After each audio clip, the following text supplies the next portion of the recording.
Hey everybody, it's Mike Jeffers, Chicago Jazz Magazine, ChicagoJazz.com, and welcome to episode 132 of Talking Jazz. We are here at Johnny O's, right here in the beautiful neighborhood of Bridgeport in Chicago. And Keri Johnsrud is back. I'm back. You are the second return guest after 132 episodes. What? Can you believe that? That's amazing. I would have thought there would have been more than that. No, I mean, I'm finding lots of different people apparently. There's a lot of jazz people in Chicago. There are. And there's a lot of people that haven't been on the show too. So I mean, Sure. But I know that you have an important show coming up here, April 25th at PianoForte.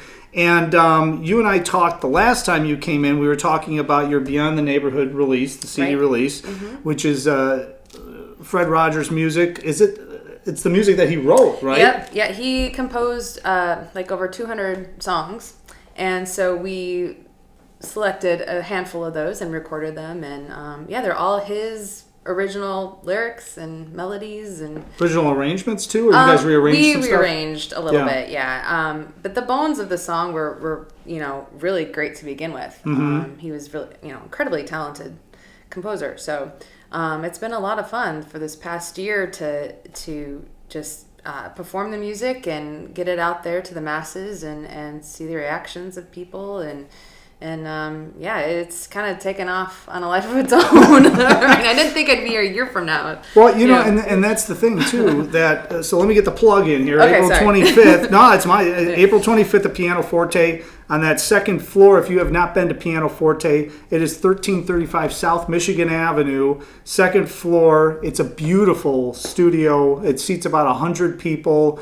Grand piano, unbelievable acoustic, and it's going to just be you and your piano player, Kevin Bales. Yes. And he's coming in from Atlanta, and you guys are doing a little tour, but this is going to be your stop here in Chicago. Right. But you're only doing it as a duo there. Everywhere else, I think you're going to have a group with you. Yes, we are. So this is going to be kind of like an intimate acoustic debut version here of Beyond the Neighborhood music. It is, yeah. So let's talk a little bit about the album. Now, a year ago is when it came out. Has it been a year already? Yeah, March 20th. Wow, man. Yeah, that's pretty much a year. Yeah. Geez. We timed that right. I'm not that smart. Just a drummer here in a hot dog stand, but that's a year. Yeah. So what has been the reaction? Because you also have been touring. You've been playing all throughout the Midwest. I know you do a lot of stuff in New York as well on a regular basis. What's been the reaction to people that come out to hear this because it's like the music of Fred Rogers? Well, a lot of them, as you can imagine, are surprised that he wrote the music that, we heard on Mr. Rogers' Neighborhood and other programs that he did. Do they figure you're going to come out in a sweater and take your shoes off and that's going to be the end of the show? Yep, that's it. See ya. we actually we did one show last year where a couple people did show up in like cardigans. Did they really? Yes, they did, and the whole thing. And I was like, that's clever. Where was this? It was in Iowa. Yeah. All right. Well, yeah. So good people. Shout out to Iowa. Yeah. Cardigans in Iowa are Yep. happening. Yeah. All right. So people must come out and they must be astonished because a lot of this music they'd never heard because it wasn't on the show. Right. Some of it was not. I mean, some of it is familiar. There are a few tunes that we do that people recognize, but we try to pick songs that weren't as common or that you didn't know or didn't know from the show. Because like I said, he had 2 other children's programs before The Neighborhood. So we try to grab some songs from... What were the names of those? Do you remember? The first program he had was called The Children's Corner. Okay. And he did that with a woman by the name of Josie Carey. And that's kind of where he kind of honed his puppetry and his voices and his characters that were going to last throughout the following 2 programs. So that was, I can't remember when that was, in the 50s sometime. And then the next program he did was called The Mr. Rogers Show. And that was actually based out of Canada. And so he still same concept of children's programming. And then of course the big show that a lot of people are familiar with is Mr. Rogers' Neighborhood, and where there's a whole host of music and musical guests and all sorts of things came from that program. Yeah. So with this, have you added? Do you keep adding? Because I know you have a core group of music that you did on the album, but playing it all for a year constantly probably gets a little bit, as great as it is, a little stale maybe. Do you add different Fred Rogers tunes in, or do you kind of mix it in different standards, or what do you? Yeah, we add some other tunes that we weren't able to get on the album. We do a few originals as well that kind of go along with the theme, and maybe a couple standards too. Yeah. So we kind of mix it up a little bit now, just to keep it fresh. So.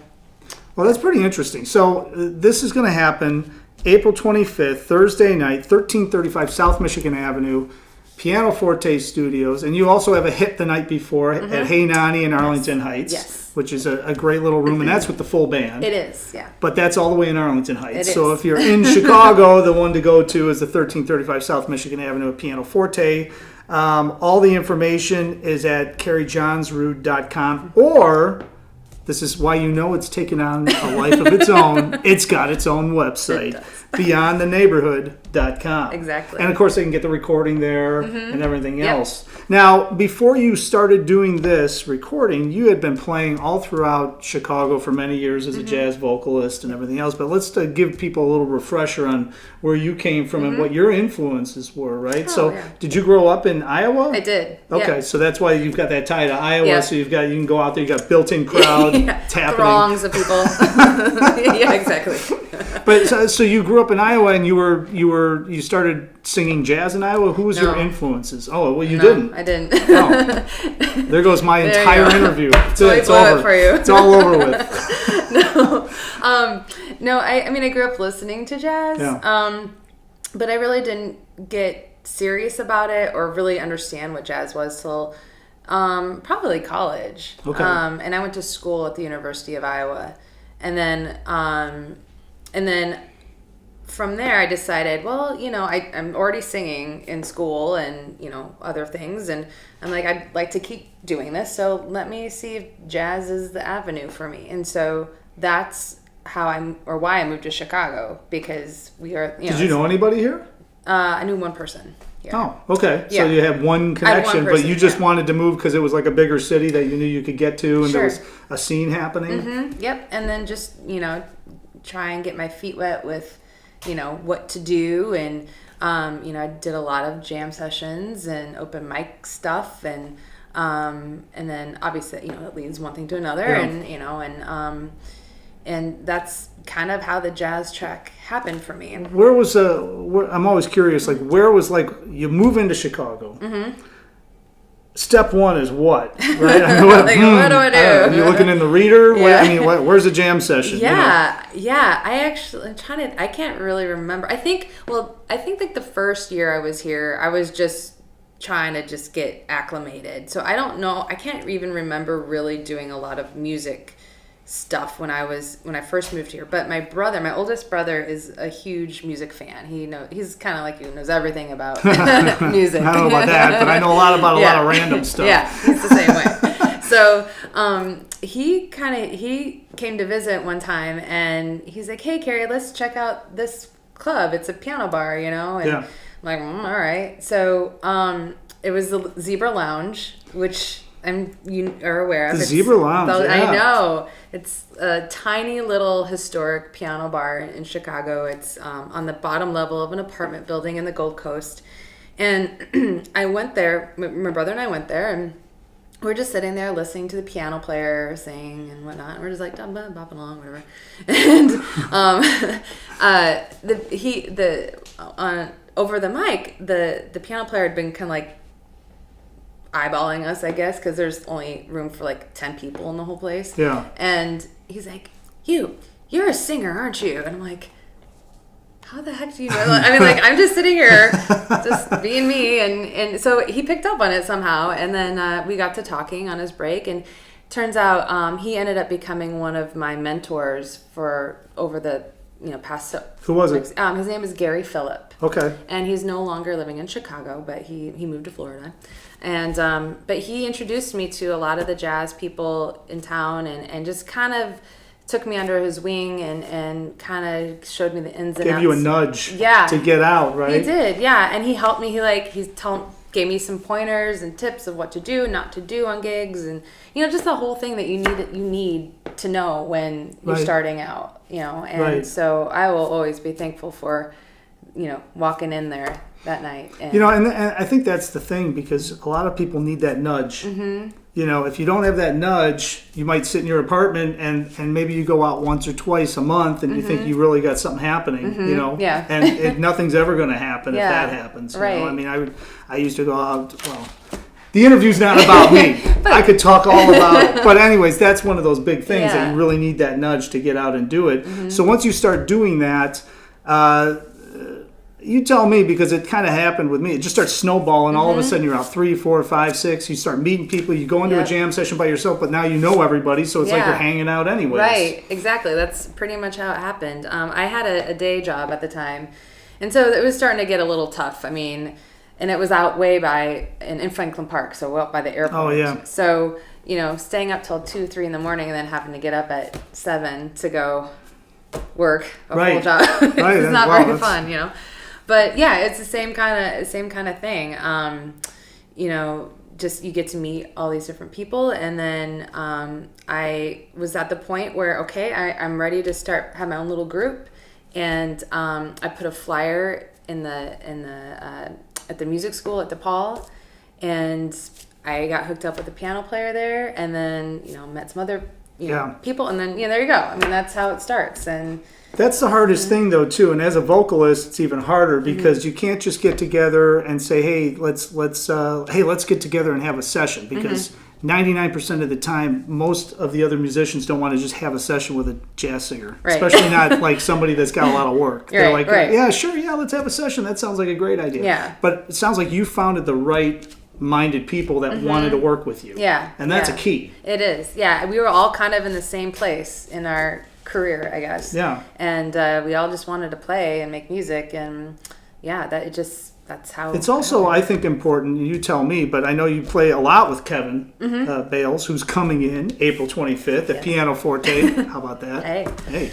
How important is it as a vocalist to have a piano player that you feel very comfortable with and can play with on a regular basis, because you know what's happening, the foundation's there, and you don't have to adjust what you're doing. Right. Yeah, I think it's really important, because then you're allowed to be free. I think that's across the board, no matter what kind of musician you are. I mean, if you're playing with somebody that you feel comfortable with, you can feed off each other, what each person is going to do in a way, and you can, allow yourself to be less inhibited that way, I think, when you perform. And that's kind of what it's about. I mean, at least in jazz music, I think. And so I think finding people who are really supportive and are understanding that they're accompanying for the most part, the vocalist, and and being cool with that, but allowing themselves to shine, doing their thing. Yeah, it makes life so much easier when everything's just copacetic and there's no ego, or you just want to play, make good music, and tell a story. Right. So, so what a concept! I know, amazing. What a strange concept. Crazy.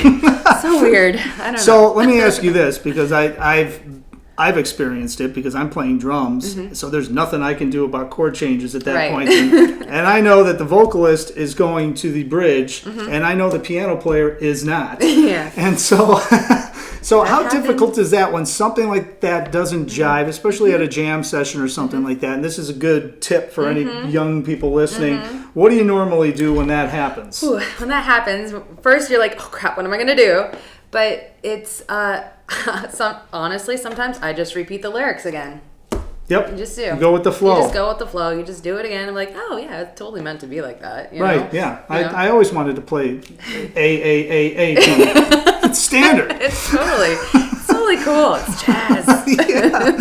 But that's why it's so important to have a group that you're comfortable playing with, right? Yeah. I mean, that's the deal. So who are some of your influences? Ooh, famous or not huge fame people, but people maybe in Chicago even. I mean, who'd you go listen to in Chicago? When I first moved here, let's see, who did I listen to?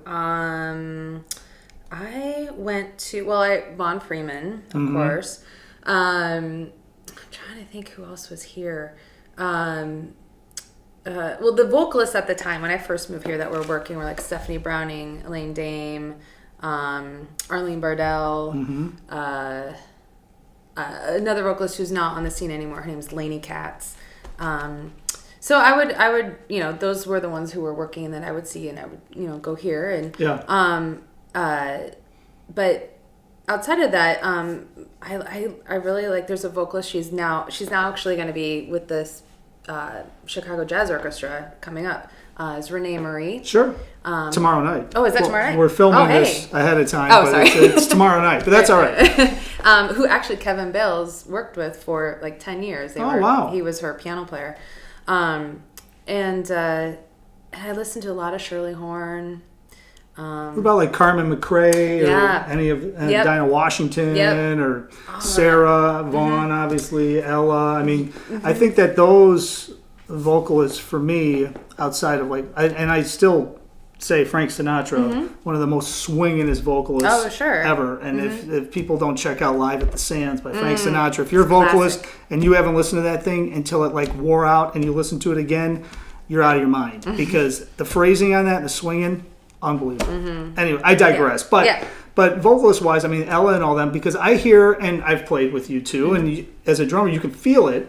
You know where to put a phrase so that it's swinging like an instrumentalist, and you're not just saying the lines of the lyrics. You're swinging like a band. So you must have done a lot of listening to get that feel. Yeah, I did. Well, I did a lot of listening to Ella, actually. When I was going, for whatever reason, I'd be going to and from my school, University of Iowa, back home. I'd drive, and I would just on repeat just listen to her and mimic at the whole time, mimicking her scatting and just her phrasing, and I would just over and over and over and over listen to that. And then so she was definitely an early influencer into phrasing of when you sing. I mean, my thing is that when you're a vocalist and you're singing, you're telling a story, obviously, verbally, is to phrase it so that you're having a conversation. So it's not like, if you have a sentence, it's like, my name is Keri. You wouldn't say, my name is Keri. Right. Right? You'd say, my name is Keri. And so that's kind of what I try and keep in mind when I'm singing. I'm kind of going up the... No, that makes sense. It's interesting to me, yeah. But that's something that I learned by listening to Ella, and actually Dinah Krall does the same thing. And a lot of those kinds of vocalists I gravitated towards. I felt like there was a connection there when singers would do that, because I felt like I was brought into their story when they would phrase like that. Yeah, that's the whole purpose too. I mean, knowing the lyric, and understanding what the lyric means, and then putting it into the music and having it work with all the other musicians. Yeah. I mean, if you were a sax player, I remember, Vaughn used to say it all the time, but there's been a lot of different sax players. He's like, you got to know the lyrics, man. You got to know the lyrics and what they mean. How can you play the melody? Right. Yeah, it's true. And that goes for vocalists too, knowing the melody. Right. You'd be surprised how many singers don't know the melody. They just, for whatever reason, they've heard it a different way, and but yeah, it's really key, knowing the melody, knowing the lyrics, and knowing what the story is about and what you're trying to portray. Yeah. So April 25th. Yes. You're going to be doing your Beyond the Neighborhood music of Beyond the Neighborhood in a very intimate setting, at PianoForte, which is 1335 South Michigan Avenue in Chicago. My suggestion for parking: there's street parking down there, so it's not too bad. But if there isn't, ParkWiz, $10. You can park in the lot right there. Super easy. Walk right in the door.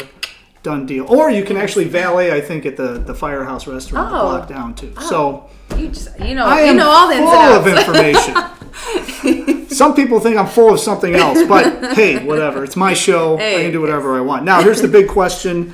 Since the last time you were here to this time, did you figure anything out to do a tribute to the potato bug? I told her last time I was dressed up as a potato bug from Mr. Rogers when I was 5. My mom has the photo. No, it is not on Facebook. So I'm assuming that's still a no.